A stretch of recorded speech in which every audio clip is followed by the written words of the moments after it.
Hello, my name's Ruth and I'm a 37-year-old woman. I recently got custody of my nieces and I want to share with you how that came to be. But before I get into all that, let me introduce you to my husband Harry and his sister Melissa. Now, I met Harry about 10 years ago. We happened to meet through some mutual friends and we quickly took a liking to each other. He was the perfect person for me, and after 4 years of dating, we decided to tie the knot.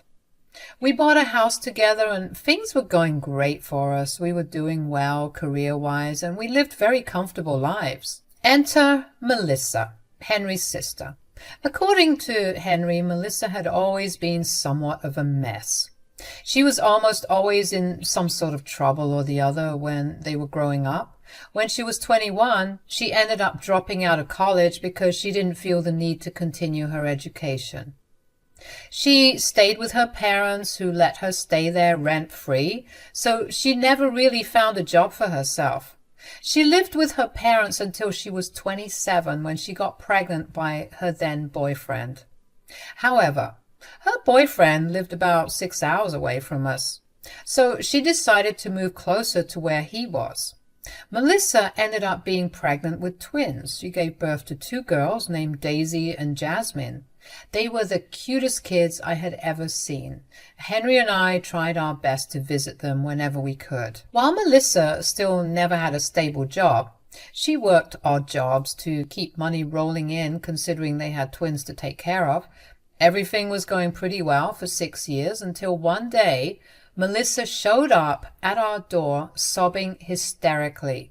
Henry was the one to open the door and he was shocked to see her crying. "Melissa, what's wrong? Is everything okay?" "Oh my gosh, come in. Brad is divorcing me." "What? How come?" I don't know. He's been depressed for a while and I noticed that the only time he was happy was when he was at work. Uh-huh. I know it was wrong, but I thought that he was probably seeing someone at work behind my back. Oh, Melissa. I know, I messed up. He did not take my concern well. He thought I was accusing him of cheating on me. He stopped talking to me for a while and then before I knew it, boom! He just asked for a divorce after you asked him a question once? Well, I didn't ask him the question once only. I kept badgering him and accusing him of cheating on me whenever I could. I guess all of that boiled over and he couldn't remain with me. Okay, well, what's done is done. Let's focus on what we have to do from here on. Who's getting custody of the girls? I'm going to get full custody of my girls. I'm not letting that jerk get anything, since he can leave me over something so tiny. I don't mean to sound rude, but are you sure that it would be best for you to have full custody of the girls? What do you mean? Are you saying that I should leave the girls with their absent father? No, Melissa. What she's trying to ask is if you're going to be able to raise them when you don't have a job or anything to fall back on.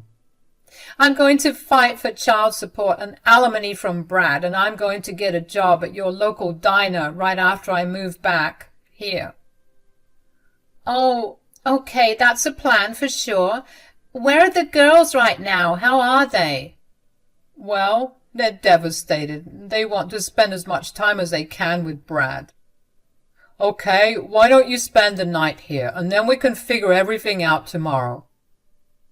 And Melissa, if you need anything from here on, feel free to ask us. You're our family. Thank you so much. This means a lot to me. I'm not going to lie and say that I wasn't worried about how things were going to pan out.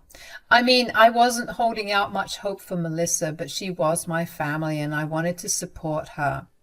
Over the next few weeks, Henry and I helped Melissa find a place of her own. Melissa and her boyfriend had been in a fierce divorce battle, and eventually Melissa managed to squeeze alimony and child support out of her boyfriend. He, in turn, was so mad that he decided that he wanted nothing to do with Melissa or his children. And so that was the end of Daisy and Jasmine's relationship with their father. I helped Melissa find a job in our area. I had a few friends who worked in various food joints, and a lot of them were more than willing to help Melissa because she was my sister-in-law. For the first time, I saw Melissa actually working hard. Henry and I would go over to her place almost every day to check in on her and the girls. She seemed to be doing fine, except that she always looked tired. I kept reminding her that if she needed anything, I'd be there to help her out. She didn't take me up on my offer immediately, but about 3 weeks after she moved to our area, she finally came to my door one day and asked me for help. "Oh, hey, Melissa." "Hi, Ruth. Look, I'm so sorry, but I really need your help." "Of course. What do you need help with?" "I have to cover a few more shifts ever since, I've barely any time to be at home, let alone take care of the girls." "I can't imagine what it must be like for you." "Right. So I was wondering if I could drop the girls off here for a few hours. I'll be back to pick them up as soon as I'm done with work." "You want to drop them off right now?" "Yeah. I can't afford a babysitter. What am I talking about? I can barely even afford to feed all 3 of us. Do you think you could help me over the next few months as well?" "Yes, of course. Anything to make your workload lighter. Although I would appreciate it if you gave me a time schedule for when you expect me to look after the girls." "About that, I know that this is a big ask, but I was wondering if you could watch them every day from around 2 in the afternoon to 8 in the evening." "That is a big ask. My shift starts at 2:30, and I can't really do anything, Ruth. Please, I really need your help." "Fine, but you cannot keep relying on me to babysit the girls every day. I love them to bits, but I am not their parent. You need to come back as soon as your shift is over. Got it?" "Of course. You're a lifesaver. I promise to find a way to pay you back for helping me out so much." "Nonsense. You just get back on your feet and provide a better life for yourself and the girls. Now, where are the girls?" "They're in the car. I'll be back by around 8, if that's okay." "Of course. I'll feed them dinner, too. Any allergies that I should know of?" "Nope. They're good to go." "All right, then. Call them over." Melissa and I worked out an arrangement after that day, since not only did the girls enjoy their time with me, but it also gave Melissa peace of mind when it came to the safety of her children. Melissa would drop the kids off at my place every afternoon, an hour or so after I returned home from work. She would then pick them up at around 8 p.m. I fed and bathed the girls and also made sure they did their homework. I loved it. Henry and I never really took the idea of having our own kids seriously, but taking care of Daisy and Jasmine made me feel like I was doing something that I was always meant to do. It felt like I had finally found what I felt was always missing from my life.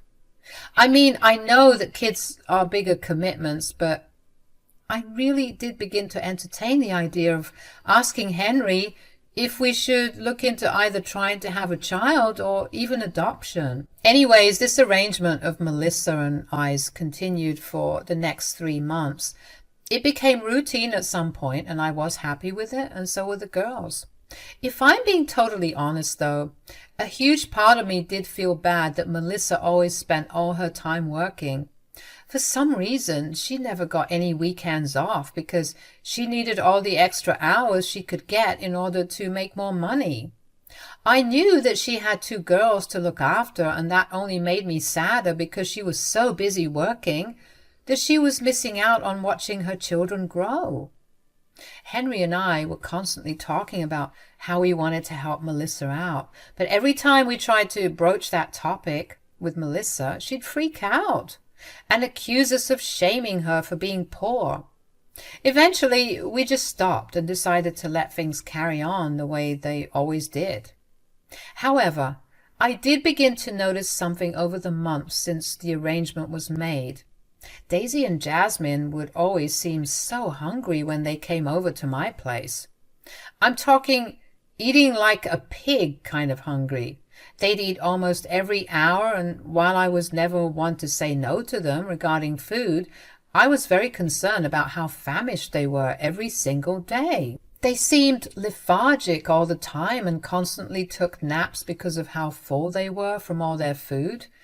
I never commented on it because I didn't want to shame the girls, but I made sure that I stacked my pantry with only healthy, nutritious food so that at least the girls were not hurting their bodies. One particular day, the girls came over and ate 2 huge bowls of pasta, and only an hour and a half later, they each ate 2 yogurt parfaits. I was genuinely getting concerned, and while they were napping, I contemplated bringing it up with them. But when they woke up, they asked me if we could do some art together. I took them to the park and we had a little picnic art date. When we got back home, Melissa took the girls back home and thanked me for taking care of them. Henry was working late that day and only got back home an hour and a half after the girls had left. After he freshened up, we sat down to have dinner together. He asked me how Daisy and Jasmine were. "How were the girls today?" "They were sweet. They wanted to do some art today, so I took them to the park and we painted for a while. Then I got them some ice cream, which made them very happy. So all in all, it was a good day." What kid wouldn't be happy with ice cream? I know that when I was a child, I would beg to have ice cream every single day.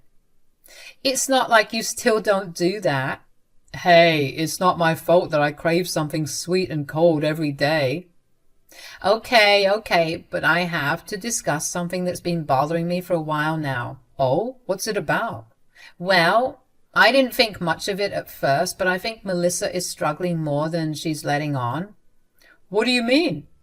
It's just that the girls always look like they're starving whenever they come over. They wolf down their food like they haven't eaten in a day. I mean, is it possible that they just have faster metabolism since they're kids, which makes them hungry faster? I did think about that, but this is very different. That was the only thing I noticed at first, but then I noticed how they'd eat so much in one sitting, way more than they used to when they first started coming over. That does seem odd. Yeah, I'm really concerned about the way they're living. Do you think we could talk to Melissa about this? Maybe offer to help her out a little? No, you know what she's like. She's got a pretty big ego, and suggesting helping her when she's struggling is going to make her angry. I know, but I just really want to do something for those kids. This is exactly how people develop eating disorders and all the health complications that come with it. You're right. But we need to do things a little differently. What if you just cooked extra food for them to take home for dinner and breakfast? That's a brilliant idea. I'll also toss in some snacks in case they get hungry before they get here. Yeah, I'm sure they'll be beyond grateful for your help. What about Melissa? Do you think she'll be offended? Well, I doubt she will be. We're only giving them food, which we can play off as leftovers. I'm sure that she'll be grateful for our help. Okay, that's good. I'll make some extra food starting tomorrow. After that conversation with Henry, I began to make extra food and keep them in separate containers in the fridge so I could give it to the girls. I made sure that I played off the food as leftover food. At first, Melissa did look offended that I was giving them leftover food, and she did try to pick a fight with me for it. But eventually, she just let it go and accepted the food without saying anything about it. I kept that up for a while, and the girls were finally looking healthier, and they seemed happier than before. They had so much more energy to do all the things they needed to do, and I was happy to see them thriving. One day, the girls came over and immediately after lunch fell asleep because they had a tiring day at school. I had nothing better to do, so I decided to go check on Melissa. I figured if I was a customer, she wouldn't mind me tipping her and helping her out that way. Besides, I also wanted to meet my friends, Riley. Riley was a long-time friend of mine, and she was the first to respond when I asked my friends if they could help Melissa find a job. Riley was the manager of the restaurant she worked at. I figured that since Melissa had been working there for long enough, it wouldn't be any harm to ask her if she could give Melissa a raise. When I walked into the diner, Riley was standing at the counter. She looked surprised to see me there, and she walked up to me and greeted me with a big hug. "Riley, hi." "Oh my gosh, Ruth, it's been a long while since we met. How are you?" "Oh, I'm doing great. What about you?" "Everything's okay with me. Do you want a table or a booth?" "I'd like a booth, please." "All right. I'll assign a server to you, and I'll get a few things done in the back before coming over to sit with you so we can catch up." "All right. That sounds good. Oh, also, speaking of assigning me a server, could you let me have Melissa as a server?" "Melissa?" Yeah, the blonde, thin, tall woman that works here. She's my sister-in-law, and I figured that I could maybe help her earn some money by tipping her well." "Okay, this may be a little awkward, but Melissa doesn't work here anymore." "What? What do you mean? She leaves her kids at my house every afternoon so she can go to work."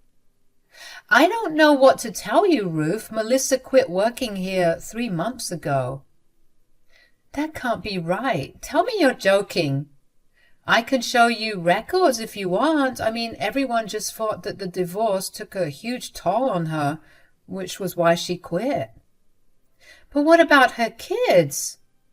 How has she been providing for them when I send them back home with her?" "Okay, you know what?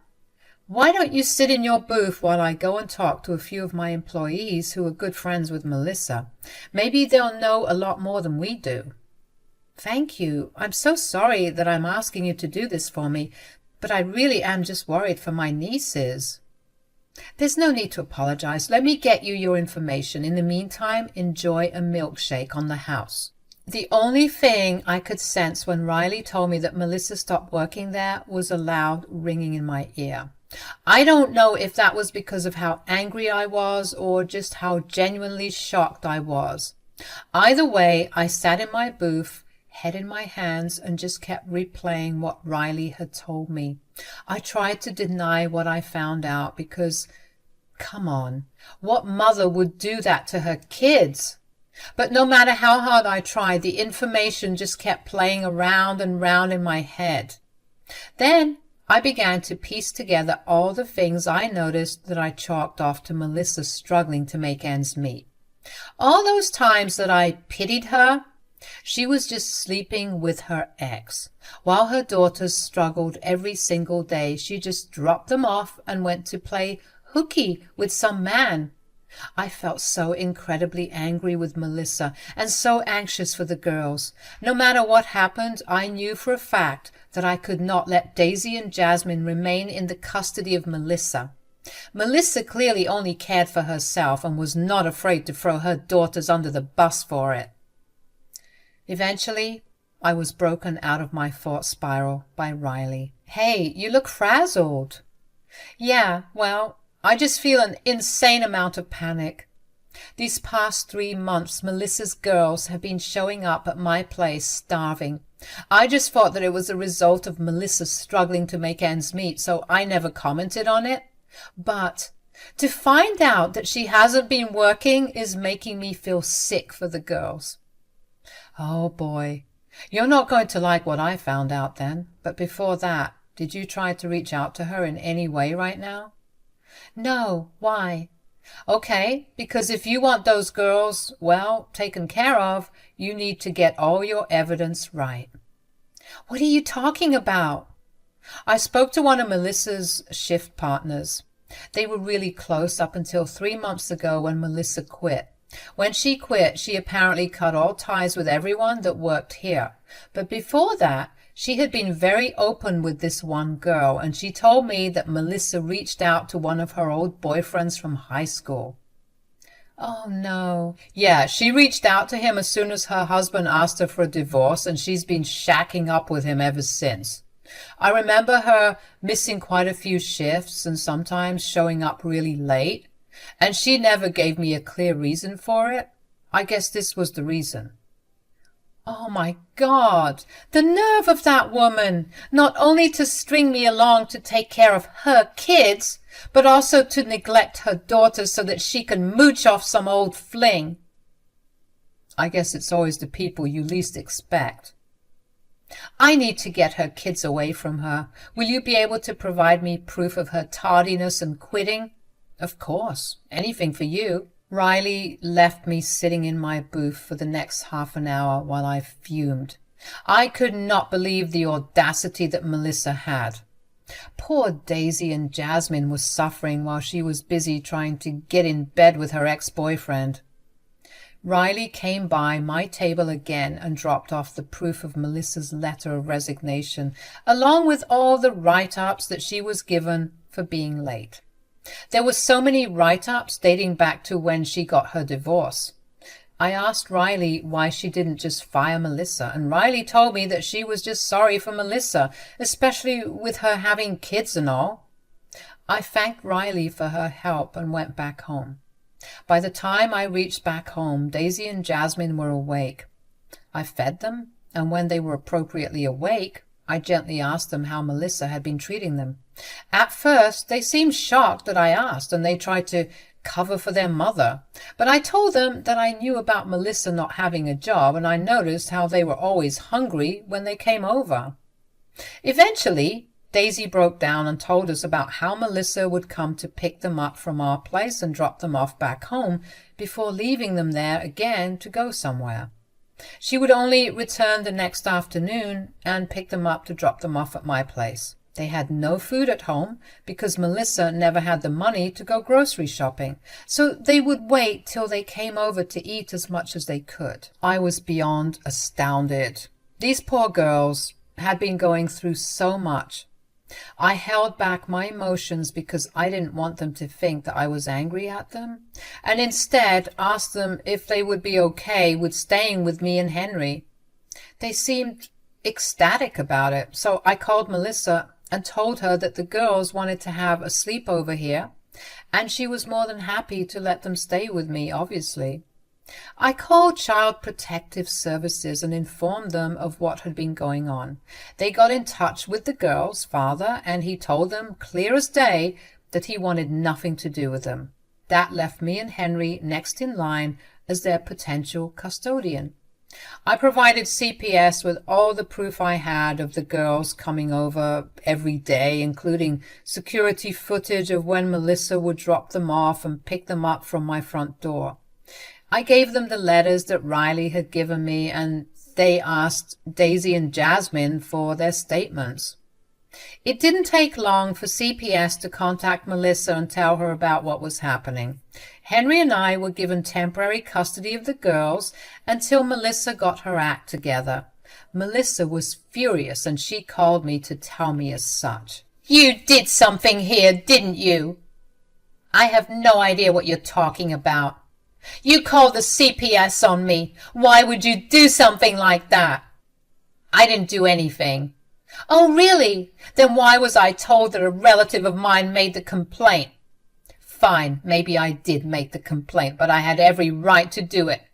I have proven myself to be a good caregiver for both of them, something that you have not been able to do."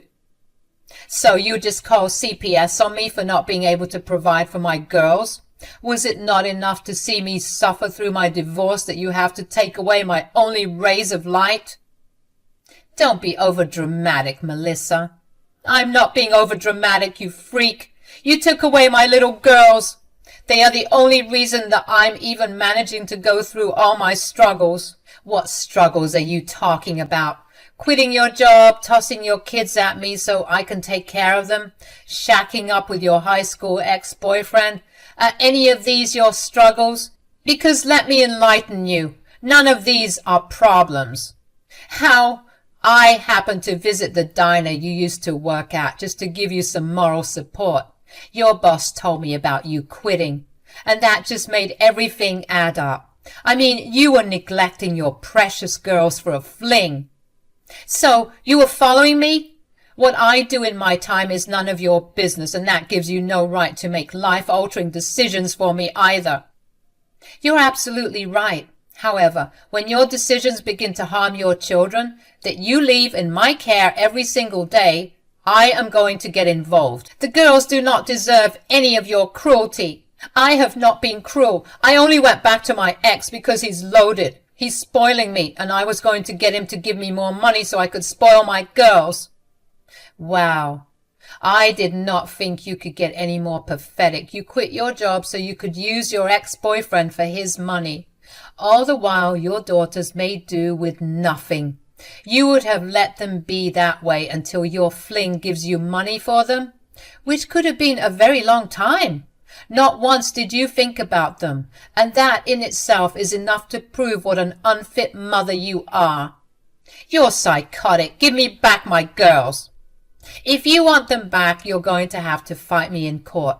Ask your rich boyfriend to pay the lawyer fees and see me there. And just so you don't have to worry, I'll make sure the girls are always well fed and taken care of. I'll make sure to do all the duties that you failed to do as a mother. Why, bye. I was beyond happy that Melissa was angry. At least it showed me that somewhere in there she actually cared about her children. Daisy and Jasmine were actually really happy to be able to live with Harry and I. We fed them and provided them with everything they needed. We put them back in school, and they were having a great time. Melissa did end up taking us to court for stealing her kids, but I provided the court with a multitude of evidence showing how Melissa had been neglecting her girls to stay with her boyfriend. Melissa tried to argue that she was only doing it to get money, but the jury was having none of it. Eventually, they gave her visitation rights for 12 hours every weekend under supervision, while Henry and I were granted full custody of the girls. Daisy and Jasmine were actually kind of happy to be able to see their mother. I told Melissa that her visitation was only happening at our house and wherever we wanted it to happen. I did not want to risk her running away with the girls. Melissa had been very cold towards Henry and me, but that's not something we cared about. However, with every visit to the girls, she began to get a lot nicer to Henry and me. One time, she even went as far as apologizing to us for her behavior. She thanked us for providing her children with a life she probably would never have. She agreed to go to therapy, and so at least there's something more positive coming out of this. Daisy and Jasmine have decided that even if Melissa gets back on her feet, they still want to stay with me, and that's honestly okay with us. Melissa has a long way to go before she becomes fully all right, and as long as she works on herself, she'll be able to become a better person. As for Henry and I, we're doing amazing. We're happier than we ever were. And in some way, we feel like Daisy and Jasmine are our own children. And we feel great that we get to raise a family of our own. Thank you so much for listening to my story.